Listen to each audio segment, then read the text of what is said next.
The Benjamin Dixon Show is only possible with listener support. Go to www.thebenjamindixonshow.com to register for our blog and join the Progressive Army. And now, ladies and gentlemen, we are now about to witness the truth. It's the Benjamin Dixon Show. Welcome, ladies and gentlemen, to the Benjamin Dixon Show. I am your host, Benjamin Dixon. It is Monday, April 24th, 2017. Thanks so much for joining us.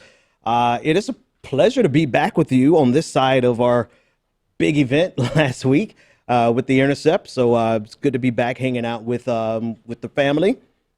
Want to thank our patrons, all of our patrons that signed up over the weekend, without whom this is not possible. I shared on my Twitter timeline. Look into my inbox of emails from from YouTube, showing all of the videos that have been demonetized. And I mean, there are probably hundreds. I stopped counting. But that just shows you, we need you more now than ever. So for everyone who is a patron, thank you so much. We did a full hour bonus show on Friday. I hope you all enjoy that. And we'll do that every Friday going forward. Make sure that we appreciate our patrons accordingly.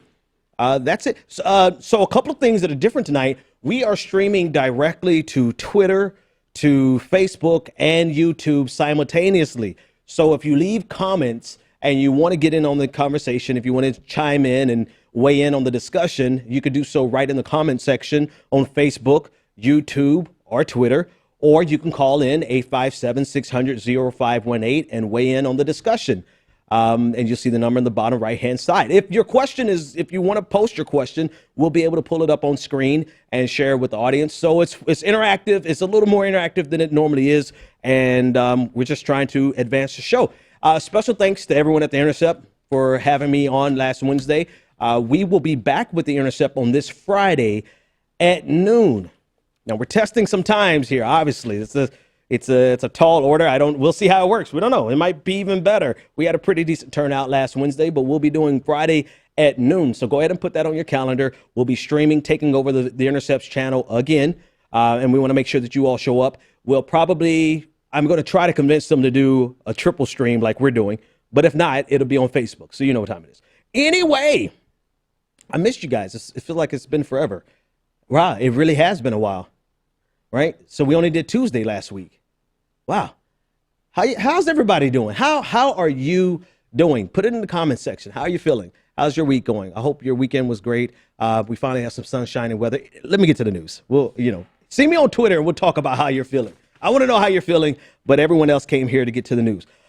Have you listened? No, not listened, but have you read the incoherent babbling of Donald Trump in this AP interview? It is both simultaneously incoherent but disturbing. The sentences that he actually formed that you could piece together and make sense of were terrifying to show you exactly how lost this man really is and how narcissistic this man really is. Okay, so let me share a couple of comments. Actually, bring up the first image. Let's pull up this one, let's get this one out the way. So he's talking to the AP. He says, okay, the thing I've learned to do that I never thought I had the ability to do, I don't watch CNN anymore. And the AP was like, well, you just said you did. And Trump, no. If I'm passing it, what did I just say? And he mumbles, you just said. And Trump was like, where? Where did I say this? The AP had to remind him 2 minutes ago, Trump. And he said, no, they treat me so badly. No, I just said that. No, what I said, I stopped watching them, but I don't watch CNN anymore. Okay, this is the only hysterically funny one. The rest are really disturbing. But this first one shows you how in the middle of a single interview, in the middle of a matter of 2 minutes, Donald Trump contradicted what he just said to the same journalist, to the same, I mean, it's like, it's worse than a child. My 6-year-old son tracks his lies better than this. And 6-year-olds are just learning how to lie really good, right? So this is ridiculous. I don't know if it's incompetence or he's used to not ever having someone call him on his bullshit. But this is Donald Trump. Now, that's the laughable part. Here are the quotes that are not laughable.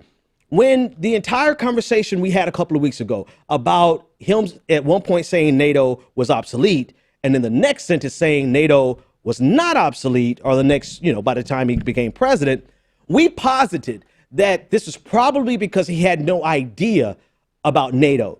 And we even discussed in great detail about how Donald Trump's learning curve, you could tell when he doesn't know anything about it. He says one thing, remember, I drew the curve, and then he gets up here and he finally learns about it, and he ends up becoming status quo. But he never gets to the point, like he's at the beginning, he's at the entry level of knowledge where he doesn't know.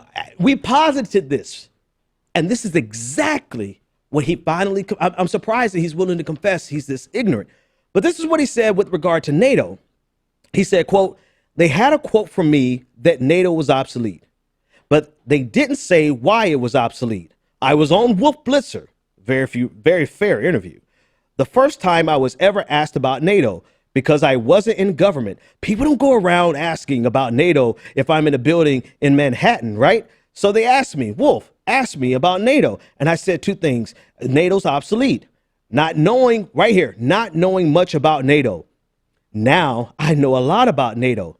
NATO was obsolete. And I said, the reason it's obsolete is because the fact they don't focus on terrorism. Back when they did not, I can't even read this. This is how incoherent it is. I tried, I did my best, but this is the incoherent babbling of an uneducated, uninformed man-child. And one brief segue, I'm not really going to talk about Obama's comeback speech today, except for the fact that it was good to hear just a coherent sentence. I don't even know what he said. I don't know what the hell Obama talked about today, but it was one complete thought. I'm sure in that, I don't know how long did he talk. He could have talked 5 minutes. He could have talked 50 minutes. I didn't pay attention. I just heard, when I tuned in for about 30 seconds, I heard a complete sentence with a complete thought. I don't know what he said, but damn it, I miss hearing complete sentences from a president. Even if it's a complete lie, even if it's a complete truth, I don't care. It was a complete thought. And here we are with Donald Trump, who and now he's messing me up, right? He's not able to say a complete sentence, nor does he know anything about the world. This is what this is what the entire incident with NATO was all about. The fact that he does not know anything about the job that he's been elected to do. And once he learns the smallest amount about it, he aligns with the establishment that his voters sent him there to undermine. Like, again, and I hate to be the I told you so, but I keep saying I told you so, but go find my videos from last year. I said Donald Trump is so dumb that he's going to have to depend on the establishment just to make it through if he's ever elected president. And this has proven to be true. He knows absolutely nothing about the job. And so anything Mike Pence, Paul Ryan, whoever else, anything they tell him, he incorporates because, of course, it sounds good to him because he's never heard it before. All right, that's just one. On the F-35, in the same interview, he discussed, this is what he said about the F-35.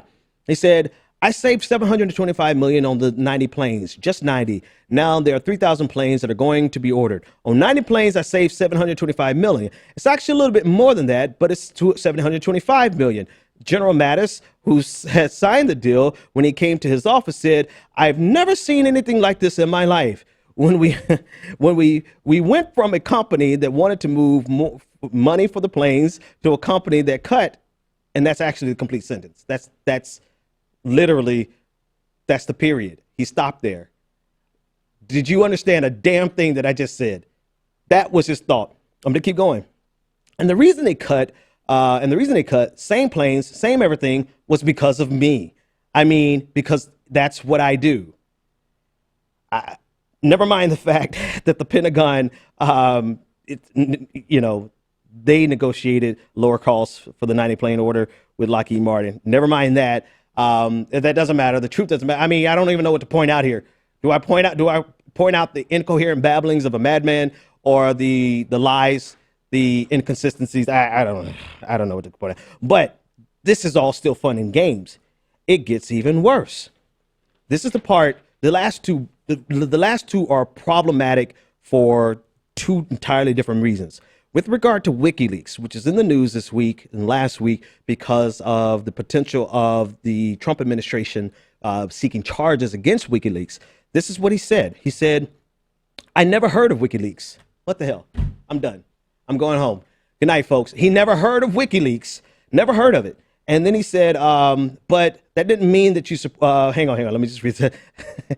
When WikiLeaks came out, all I was just saying was, well, let's look at the information here. This is pretty good stuff. No, I found it very interesting when I read this stuff and I said, wow, it's just a figure of speech. I said, well, let's look at this. It's good reading. But that didn't mean that you, this is so hard. So anyway, the AP chimed in, they said, but that didn't mean you supported what Assange is doing. This is a question for the AP. This is a response. No, I don't support or unsupport.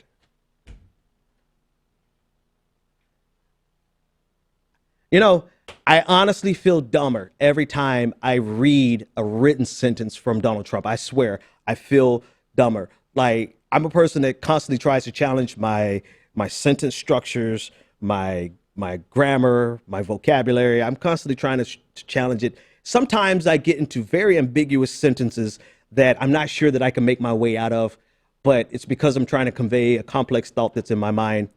But I literally feel dumber now after just discussing Donald Trump. Now, all of the rest of it was fun and games. This shows you the level of narcissism that Donald Trump has. And this is regard to his ratings when he was on Face the Nation with Dickerson, I believe his name is. He said on air, talking about CBS Face the Nation with John Dickerson, when he appeared, he had 5.2 million people watching him. And then he went on to say, it's the highest for Face the Nation, or as I call it, Deface the Nation. It's the highest for Deface the Nation since the World Trade Center. Since the World Trade Center came down, it's a tremendous advantage. So here Donald Trump went from being incoherent, babbling on his just in the way that he does. I'm not even going to put any descriptors in there. And he went to compare his ratings on Face the Nation with the ratings that CBS got on the day the Twin Towers fell. Zero respect for America's greatest tragedy since Pearl Harbor. Zero regard for it. Zero regard for the families that are still here. Zero regard for anything except for the ratings. That's all that matters to him. That he would compare. And I hate to use it in the sense of outrage measuring. But clearly, had anybody else used 9/11 to compare their ratings, their political career would be over. But we're so accustomed to Donald Trump being absurd and ridiculous that this is merely a footnote in another night of his ridiculousness. This is the president of the United States. This is who you've elected. And this is where we are. All right. I only have one more story on Donald Trump. Then we're going to get off Donald Trump tonight. The State Department promoted Mar-a-Lago on the United Kingdom website, on the UK Embassy's website, which is a clear violation. It's a clear ethics violation. And so on the U.S. Embassy in London website, it featured an article entitled Mar-a-Lago, the Winter White House. And a part of the article, it says, this is not the first president to have access to Mar-a-Lago as a Florida retreat, but he's the first one to use it. And then it goes on to describe the people who have visited, the amenities. It goes on to describe it. It boasted of President Xi, the Chinese President Xi. It boasted of the history of the club. And it basically was a promotion using United States public tax dollar resources to promote this private club for President Trump. And I mean, if you juxtapose this with the reality that he was able to almost double the cost of membership once he became president, Now they're using public dollars to promote it. Now, and I found this out like literally 2 minutes before airtime, it appears as though this has been brought down. The website promoting this has been brought down, but the damage has been done. And to show and demonstrate the willingness to use public resources, your tax dollars, not indirectly, not in, okay, we're going to charge the Secret Service rent, and so that's going to indirectly come into no, directly using public dollars to promote. The only thing you can really compare this to is when Kellyanne Conway told everyone to go and buy Ivanka Trump shoes. This is the type of promotion that this was. And, you know, there's no way to cut this. This is an ethics violation. So the question is, what are they going to do about it? Well, they didn't do anything about Kellyanne Conway's ethic violation. I mean, they pull it down, so maybe they're hoping that no one actually notices. But President Trump is fleecing.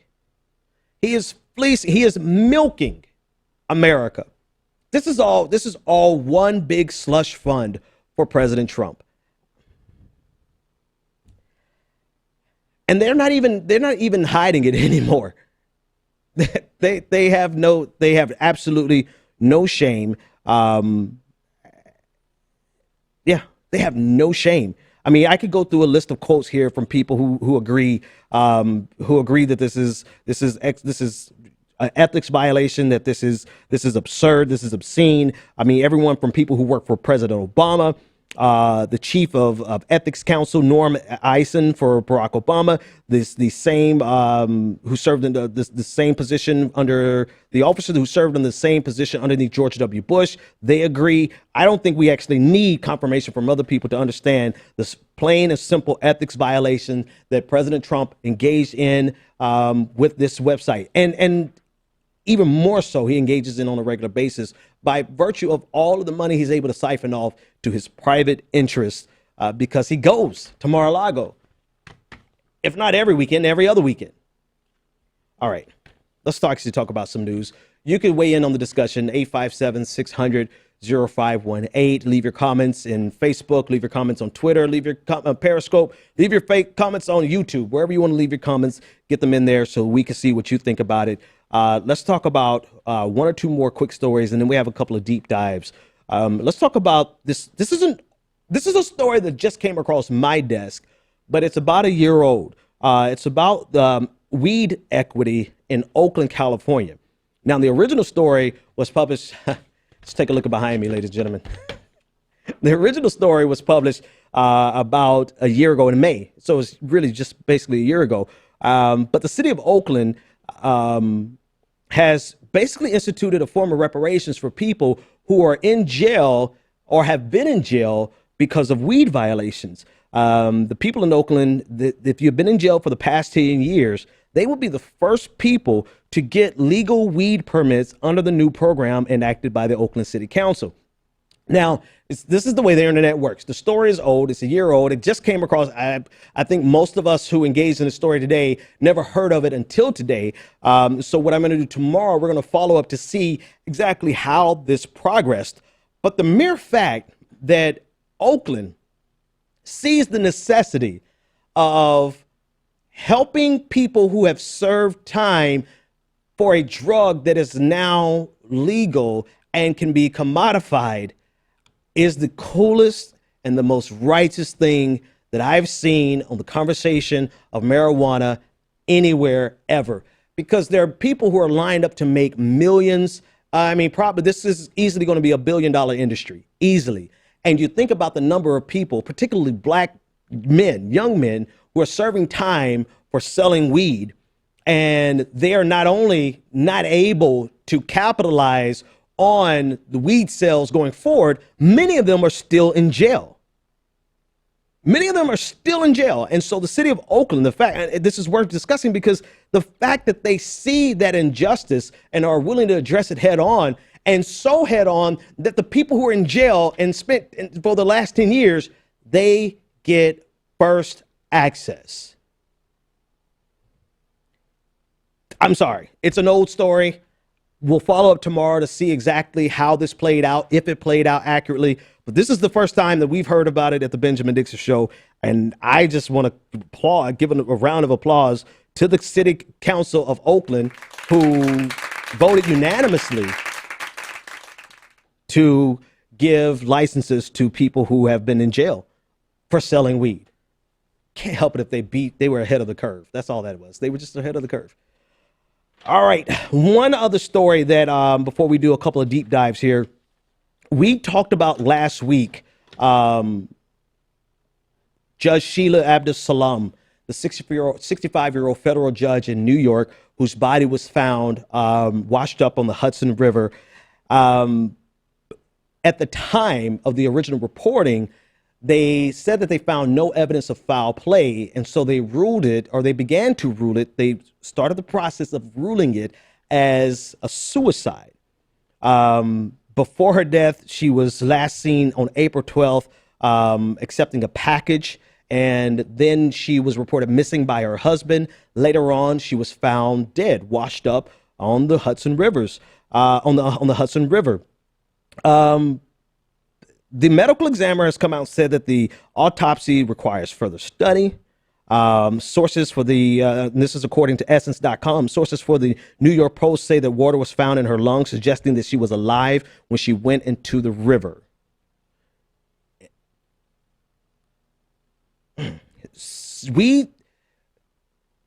There's very few occasions that I've ever heard, most people have ever heard of someone's body washing up on the Hudson, washing up on any river, washing up on the banks of any river, any body of water, and foul play not being involved in it. And that's magnified by the fact that that Sheila Abdus Salam was a judge. And, you know, anyone who works in law enforcement, anyone who works in the legal system, they are vulnerable to retribution from people who are upset about any previous ruling. And so my initial instinct was, this is foul play. Now, according to reports and family members, that she suffered from depression, and she lost her brother and her mother about the same time of the year that she died. And so people started to assume, because she had suffered from depression, and there was no any indication of physical trauma to her body, they began to assume that this was a suicide. But now, with the fact that there was water found in her lungs, the New York Police Department, the spokesperson, reported to the Washington Post that they're looking at it as a suspicious death at this point.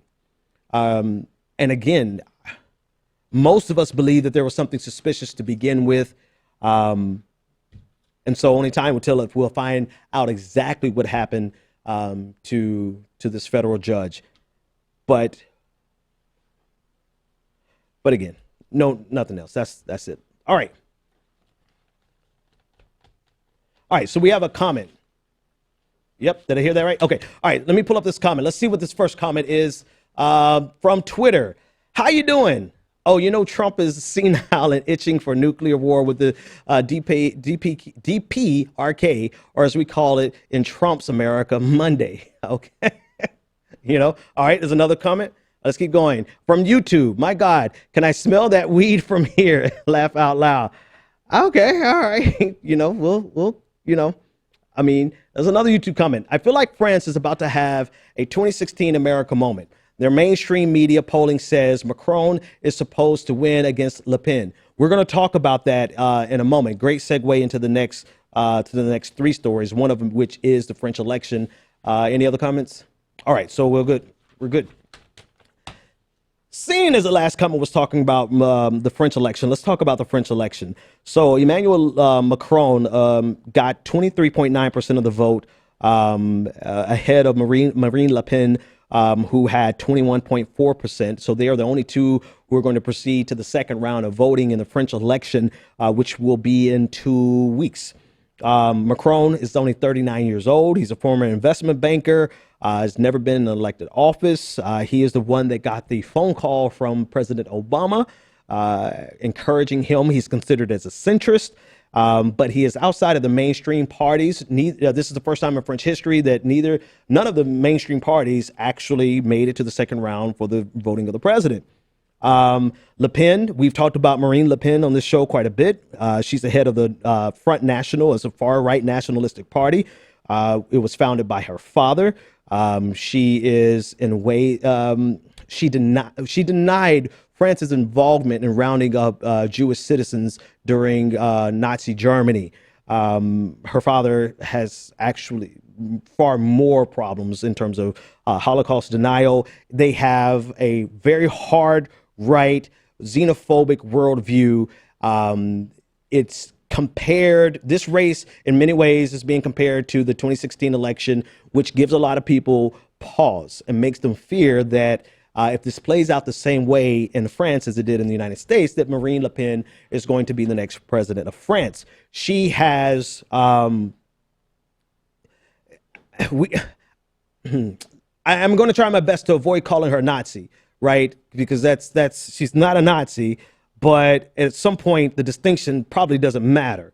But her worldview, if you listen to her interviews with regards to plurality in terms of multiculturalism, in terms of religious freedom in France, if you listen to her speak, you can see the venom with which she conveys disdain for groups, ethnic groups, religious minority groups, anything that does not conform to her perception of French society, The other thing that stands out about her is the similarity in the demographics that align with Donald Trump, right? There is a right-leaning movement going on in a populist movement. You know, it's fair to call it a populist movement.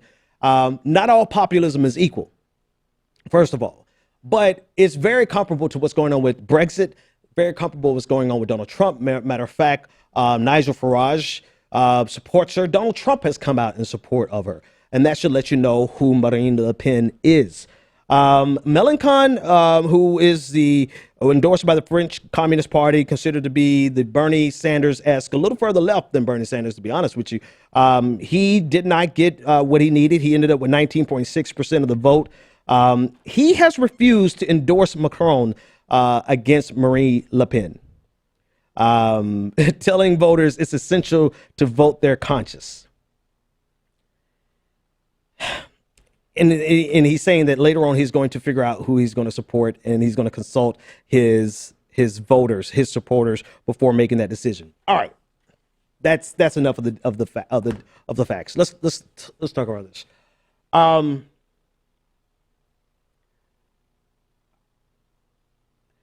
I get. No. I have to start. I got to start higher. Here's the deal. This is being heralded as another example, case study of what happens when you put neoliberalism up against fascism, proto-fascism, neo-fascism, whatever iteration of fascism you want to call it. Let's just put a blanket statement there. And it's being heralded as a case study, an example of why we need to run leftists who are populists. We're actually going to address some of the underlying systemic economic problems that create this disparity, that creates this fear, this animosity, these tensions, right? And in many ways, what I just said is a slight erasure of the very xenophobic nature and the racist overtones, direct racism that comes from this right-leaning populism. However, you can't ignore the contrast, the compare. You can't ignore it because the parallels are very distinct. You can see the parallels in the presence of economic. Listen, I've said this on my show before, and this should not be a revolutionary or a controversial statement because it's simply true. Yes, you're going to have racism even without economic disparity, but economic disparity absolutely exacerbates that sense of that. It's a word I'm looking for, and I can't really get it right now, but it exacerbates the problem. This does not justify the racist, xenophobic, ethno-nationalist campaigns that Nigel Farage led the way with Brexit, Donald Trump rode the wave in the United States, and that Marine Le Pen hopes to carry her into the presidency of France. It does not justify it in any form or fashion.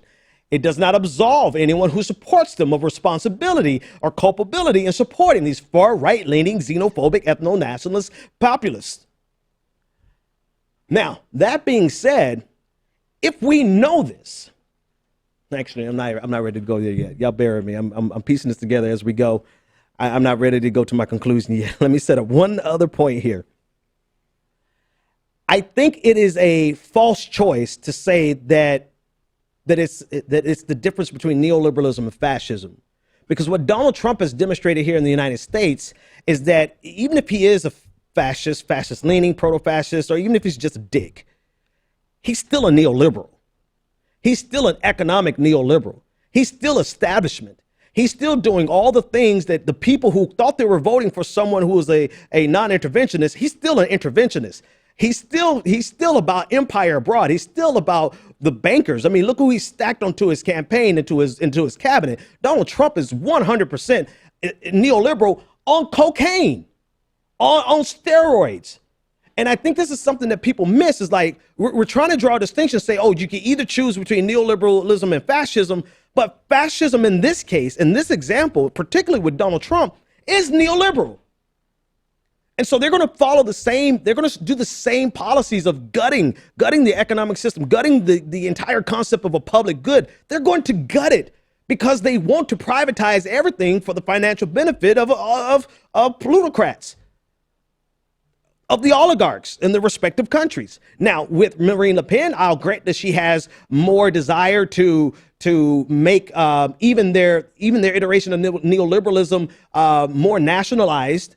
Right. However, I don't think she's going to be able to do it, even if she's pandering it, based on what Nigel Farage did the very next morning after Brexit, when he denied that any money was even going to go to the health ministry there. The very next morning, based on what Donald Trump did in terms of being 100% every bit of what you hated about Barack Obama and Hillary Clinton combined squared. Based on all of that, I really have no reason to believe that Marine Le Pen is going to be any different. Even if she is, it's not a difference that's better. So the point is that we're drawing a distinction to say that we have to choose now between neoliberalism and fascism, when the fascists are carrying the same type of neoliberalism economic policies forward. Now, that being said, my conclusion, I'm not cool with Melancon not. I think it's irresponsible. I think it's irresponsible for him not to endorse this establishment neoliberal shield. Just like Adolph Reed said, it's important that you vote for the neoliberal warmongering liar with regard to Hillary Clinton. Best article I read. Hilarious title. It's important. You cannot tell me, maybe if we get Marine Le Pen, that we'll get some kind of, no. Everything that we've seen so far, if she continues in the same path as Donald Trump, is that she's going to give you everything that you hated about the establishment, plus the added benefit of ethno-nationalism, xenophobia, and racism. So now the choice here is not neoliberalism versus fascism. The choice is neoliberalism or neoliberalism with racism and xenophobia. Because you're going to get the same economic policies, at least in the case of the United States. You're 100% getting the same economic policies. You're actually getting them even worse. So I think Melancon not endorsing this neoliberal, centrist, banker shield, call them, what it is. I think it's irresponsible because you're going to get the same damn economic policies with right-leaning immigration policies, and especially when we talk about this next story about the violence that's coming from far right extremists. You're getting people who foment that type of sentiment to the top of our society. Even if you try to think of this logically, a logical examination of this, if you are trying to stave off the worst of economic neoliberalism, Donald Trump, Nigel Farage, Marine Le Pen, if Marine Le Pen, now I'm not even going to say if, I have no reason to believe that she's going to be any different. They are neoliberalism squared with the added bonus of some racist, xenophobic ethno-nationalism. So Melancon, whatever, needs to get off his ass, and I'm quite okay with everyone disagreeing with me on this. But I mean, enough's enough. We don't need an entire right. I mean, I don't know what difference it's going to make on the international scene. But the last thing we need is one more nation to move to the far ethno-nationalist right-leaning side of their spectrum, with the added bonus of neoliberalism, economic policies cubed. I just went from square to cube. Take it. All right. 857-600-0518. If you want to join in the discussion, if you want to weigh in on the discussion, let me know what you're thinking. Leave some comments in the comment section. Let me know if you disagree with me. You know, I always like to be disagreed with. Caller, you're live on the air. What is your name, comment, and or question? Hey, man, it's me, Bryce. Bryce, what's up, man? What's on your mind? Doing good. Well, so today, I don't know if you missed it, but Obama gave a speech in Chicago, and it was pretty good. Yeah, I saw a little piece of it. I watched it. Like 5 seconds Yeah, of I it. watched it, and I was just like, fuck. Because it's just like, you hear him give a speech, and you hear Trump give a speech, and just like, really? Really? So let's just put aside everything just for a minute. Just look at the fact of someone that giving a speech, and, you know, that's good in terms of, you know, he can speak and make sense, and he got this orange asshole that just, I don't understand it. But anyway, beside the point. Seriously, though, everything he's talking about is real because, you know, the right wing and a lot of these crazies are just losing control, and now it's affecting other countries. And obviously they have, you know, a lot of people that, you know, are hateful and you know, have this type of mindset. And this is what's kind of sadly taken over. Because once the country kind of started to go in a different way, especially when Obama got elected, Yeah. and different countries start going in like a way of accepting people, accepting gay marriage, accepting minorities and things of that nature. Once everything started getting accepted, that's when they snapped. Then you back to police brutality, you know, police killings. Even though that's been pulled back over the past 7 months. Yeah. Now police are back to beating us up again. You know, and it's just like it's like a systemic problem. Very now, much can so. it be fixed and changed? Yeah, it can, but you know, the process obviously is going to take some time. But I just hope all hell don't break loose before it, because I think the big fear is that this generation could snap and it could be an all-out kind of war. I don't want to, you know, go too far, but it's just people are getting tired of it, you know. And hopefully it won't get too bad, but this is what happens when everything gets accepted. This is what happens. The right goes crazy. Thanks for the call, Bryce. I don't know if I can really explore that without. I don't know if I can really explore that too much because I don't want to. I'm not one to sensationalize. I'm not one to sensationalize things more than they already are. I think these tensions have always existed. No, clearly, I know these tensions have always existed. Part of the problem with a Donald Trump is, for instance, last week there was a white nationalist who's suing Donald Trump because he felt like Donald Trump incited him to violence. I think, you know, ultimately every human being is responsible for themselves. But Donald Trump literally said in a rally, hit him, or not hit him. He said, "I will pay your legal bills."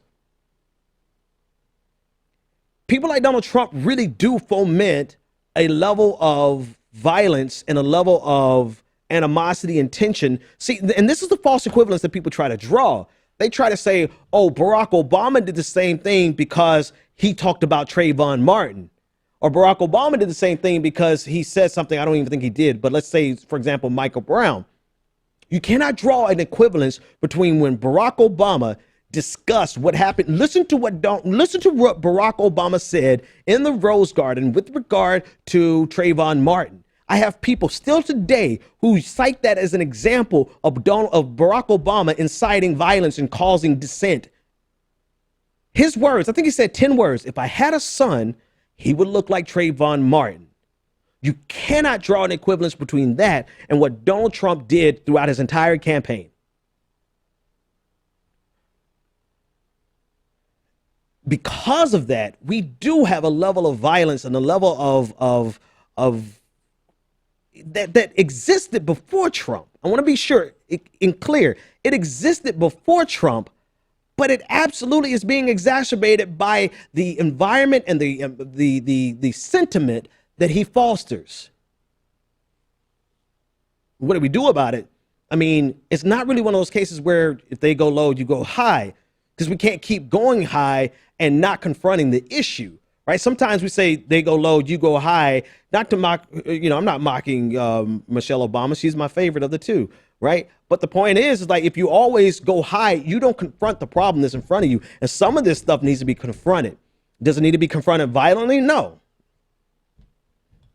We'll let the Antifa handle that. Anyway, no, just joking. All right, let's take this comment from Twitter. Twitter, what's up? Let's see what's going on with Twitter. Some people had some comments from the tweet. There we go. Calm down, Ben. Ever heard of Ronald Reagan? What's the context of that, David Martin? I'm not sure the context. Yeah, do me a favor, David, to make sure they have some kind of context. Yes, I've heard of of Ronald Reagan. I'm trying to think of what the hell could they have been talking about? No? All right, we'll keep moving. All right. Speaking of violence is being fomented by Donald Trump. Let's talk about this report that came out from the Cato Institute, one of the last organizations I thought I would be citing, but facts are facts, and this is the data that they found. According to the a report, an article from the Cato Institute this morning, the Government Accountability Office reported that quote unquote traditional right-wing extremists make up the vast majority of domestic terrorist incidents. They counted 85 incidents of extremism between September 12th, 2001 through, or since rather. And so they counted 62 incidents that were committed by right-wing extremists. The remainder, 23, were committed by radical Islamic violence extremists. So of the 85 incidents of violence that have occurred in the United States since that resulted in death, not just riots, but death, since 2001, since the day after September 11th, 73% have been committed by traditional right-wing extremist groups. These are your white nationalists, neo-Nazis, Nazis. These are all these organizations. 27% committed by Islamic extremists. Now, if you want to know why America's terrified of Muslims and not Billy Bob, it's because if you look at the media coverage between 2011 and 2015, there was 449% more coverage on Islamic related attacks than any other coverage for any other attacks from right-wing extremists.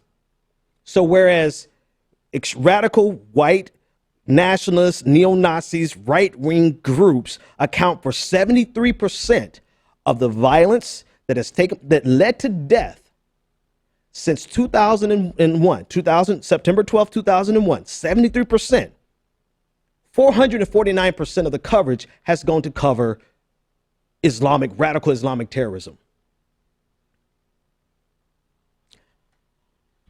You know, we talk about this. I think I've shared some data that corresponds with this, that you're much more, and this is actually, so the first set of data that we discussed that is similar to this actually included mass shootings, which mass shootings are not always related to right-wing terrorism. And so in that first example we discussed a few years ago, we discussed how it's more reasonable and more rational for you to be terrified of people named Bill than Ahmed. Because in the United States, people just regular Joes, Bill, William, Kevin, whatever, Ben, they're more likely to go on a mass shooting spree than, someone who's traditionally seen as Islamic terrorist. But this actually drills down even further. And even if you and before I go any further, let's address this issue. I'm not sure why the original report from the Government Accountability Office did not include September 11th in their data, because including September 11th in the data really doesn't change their position.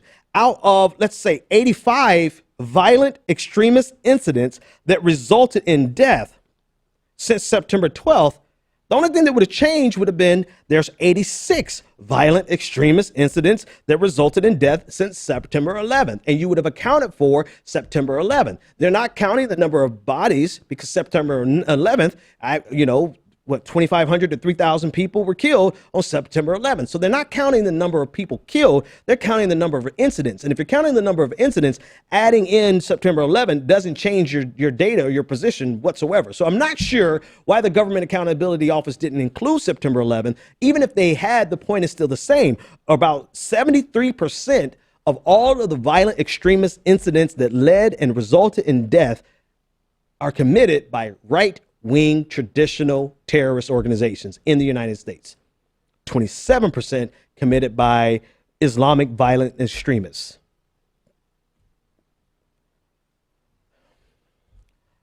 There's another article that's really, really popular and it comes through online pretty regularly, that underscores this, from NBC, that says that white terrorism is the greatest level of terrorism in the United States. We don't consider it though. And we have a president who won't address a single incident of this terrorism, of this white terrorism that happens in the United States. He can't. The reason he can't is because he's supported by these groups. If they vote at all, who the hell do you think they voted for in this election? I mean, let's just be clear. Everyone tries to go back to the 19th, to the foundings of the KKK, and go back to the 60s and say the Democratic Party was against the Civil Rights Act in the 1964. And this is true. The Ku Klux Klan was a democratic organization, as well as a Christian organization. They'll leave that out, but it was a Christian democratic organization. The Democratic Party, yes, they were against the Civil Rights Act. Overwhelmingly, the Southern Democrats were against it in 1964, 1965. However, who the hell do you think the Klan voted for, if they voted at all? Who do you think these terrorist white nationalist organizations voted for, if they voted at all? Donald J. Trump. Donald Trump has a fervent support group in white nationalist organizations. He was endorsed by a KKK newspaper. So he's not going to address these issues. And it's not, we're going to get to the media next, but he's not going to address these issues because it's a core part of his base. That's Donald Trump. The media, they are so complicit in the xenophobia that we see today. They are complicit because they know ratings sell. And if they want to sell ratings, put something on the news about radical Islamic terrorism, because that's going to drive their ratings. This is going to drive the war in Afghanistan, the continuing war in Iraq. It's going to drive the drone strikes. This is how you continue to get consensus from the population to sign off on this, by pushing this in. You're not going to drop bomb. You're not going to get any defense contracts after going after white nationalism.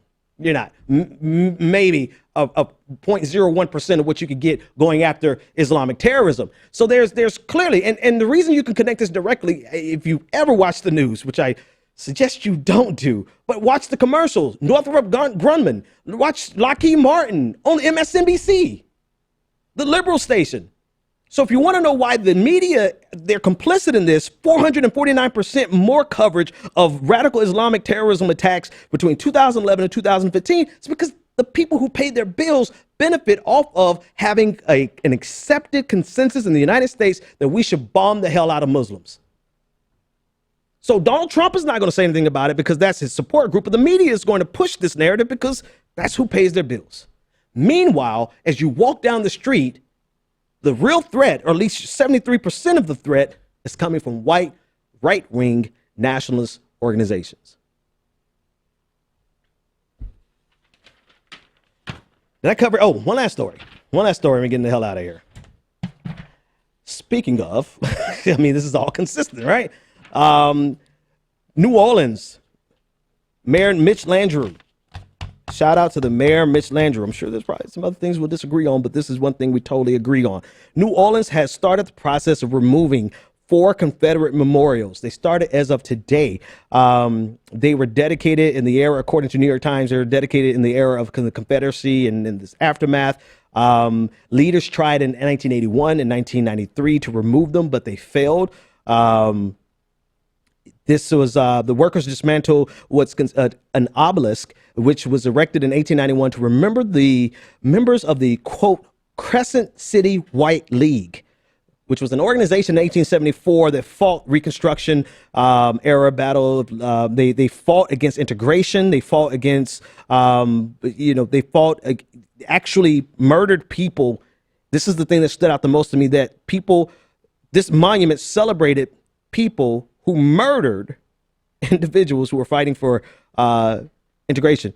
Between 1932 and 1993, the monument bore a plaque that said that the national election of November 1876 recognized white supremacy in the South and gave us our state. Next, let's pull up that image. This is what it actually said originally. The United States troops took over the state government and reinstated the usurpers, but the national election of November 1876 recognized white supremacy in the South and gave us our state. This is what was up in New Orleans as late as today. So the monument began to be dismantled, and it's such a contentious issue in New Orleans still that, and I couldn't believe this, but the workers who dismantled it had to dress in flak jackets, helmets, and scarves. They had to conceal their faces and their identities out of concern for their safety. This is how deeply rooted the Confederacy is in the South. There's still three more monuments that are erected, that were erected in celebration of the Confederacy. I think a lot of times people kind of whitewash the Confederacy as heritage, not hate. That's the saying. There's really no way for you to look at these symbols and the people that they celebrate and the things that they stood for and consider it, okay. This would be my argument. If I had to make an argument, you have the same people who say that we should view the Constitution in an original form, not wanting you to look at the purpose of the Confederacy in its original form. It's not apples to apples, but it's the hypocrisy that jumps out to me, right? If we should look at America and treat America today as it was then how could we not look at the Confederacy for what it was then and treat it like that today? It's a cognitive dissonance that I'm just not going to let stand unchallenged, because you can't rewrite and erase and whitewash what the Confederacy stood for, especially when these monuments directly endorse white supremacy. And as much as people get tired of us talking about white supremacy, as much as people get tired of us pounding these drums, you have to understand that it is so systematized that it has been erected in monuments that have lingered, that could not be. They have tried 3 times. 2 out of the 3 times they failed because thousands, tens of thousands of people signed petitions to keep these monuments erected, keep them standing. But somehow we're not supposed to see the white supremacy that is enshrined in stone in the Confederacy monuments that are just now coming down. Mitch Landrieu said that the removal of these statues sends a clear and unequivocal message to the people of New Orleans and the nation. New Orleans celebrates our diversity, inclusion, and tolerance. This is not about politics, blame, or retaliation. This is not a naive quest to solve all of our problems at once. This is about showing the whole world that we as a city and as a people are able to acknowledge, understand, and reconcile, and most importantly, choose a better future. And I think that's probably where we'll end tonight, is that, like we've said before, like we've discussed on several occasions, not addressing the reality of your past neither erases your past, nor does it absolve you of your past. More importantly, it prevents you from going further into the future. And there's a great reticence, there's a great pushback from Americans to even come to grips with the lingering vestiges of racism, Jim Crow, white supremacy, and even the lingering vestiges of what slavery did to African Americans. They don't want to address it. They want to relegate it to the past. And not only relegate it to the past, they want to whitewash it in a manner that says that it's not hate, it's heritage. The reality is that we are not too far removed. We are still bringing down today monuments to an institution that was committed to the enslavement of black people in the United States. We are not so far removed from white supremacy and slavery. Let me strike. We are not removed from white supremacy, but we're not so far removed from slavery in the United States that we can simply ignore what it caused, what it did, and how it affected generations of people. And the best example of this is what's happening in New Orleans now, that they still are unable to they're still in the process of bringing down these monuments. But look at the city around it. Look at the poverty. Look at the schools. There's no public schools in New Orleans, all charter schools. Look at what's happening around that city, around the country. The lingering vestiges and the impact of slavery and white supremacy, the systematized nature of this racism is so embedded in America that we're still trying to get these monuments taken down. Folks, it's been a pleasure speaking with you. It's cool hanging out. We have any more comments? No more comments? Great. So let me know how it went. This is our first night with a triple stream. Hoping everybody's stream was nice and good. Facebook, let me know. Twitter, tweet me. YouTube, leave a comment if the stream was just as good. We'll be doing this later going forward. And again, join us on Friday at noon. We'll be triple streaming, hopefully the Intercept Live. If nothing else, it'll be live on Facebook. But we want you to join in on that conversation. That's it. Let's get out of here. The Benjamin Dixon Show is only possible with listener support. Go to www.thebenjamindixonshow.com to register for our blog, join the Progressive Army, and support The Benjamin Dixon Show. It's Ben Dixon! If you like this episode, be sure to share, like, and subscribe.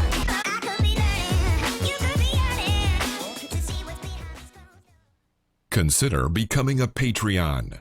Go to www.patreon.com/The BPD Show and support The Benjamin Dixon Show.